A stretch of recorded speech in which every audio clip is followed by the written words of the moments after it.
We have made a decision. We'll be announcing it very soon, and it'll be 25%, generally speaking, and that'll be on cars and all other things. And European Union is a different case than Canada, different kind of case. They've really taken advantage of us in a different way.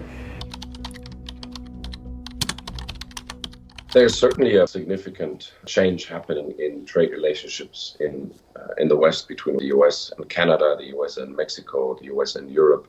And that change has been quite surprising for many companies. A lot of European corporates did understand that things under the Trump administration would be different to the previous administrations. But the speed and also the intensity of the interaction and the change that has happened has taken a lot of companies by surprise. Ironically, the stock market in Europe have actually done better than the European stock markets have done in the past, and also better than the US stock markets.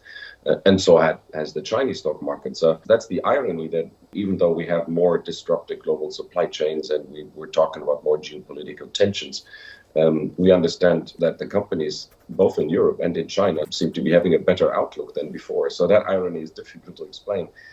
I think we're going to see a much greater role that China will play in mitigating those global economic challenges. And I think China and Europe can play a much more collaborative role in this increasingly fragmented global economy. There needs to be more investment of Chinese companies in Europe, and there should be continued investments of European companies in China. And again, this is an opportunity. I mean, if the United States as an economic entity focuses more inwards, that allows all kinds of opportunities for international players from China, from Europe, to fill in the gaps and to become more involved in countries that are currently very much dependent on trade with the United States. So that's an opportunity, trade diversification, more alliances. And China has done exactly that. It has gone out and strengthened its economic alliances with countries around the world, whether that's in South America or in Africa or in Central Asia. And helped invest in supply chain resilience, for example, for the electric vehicle industry, for the global energy transition supply chains, for the critical raw material supply chains.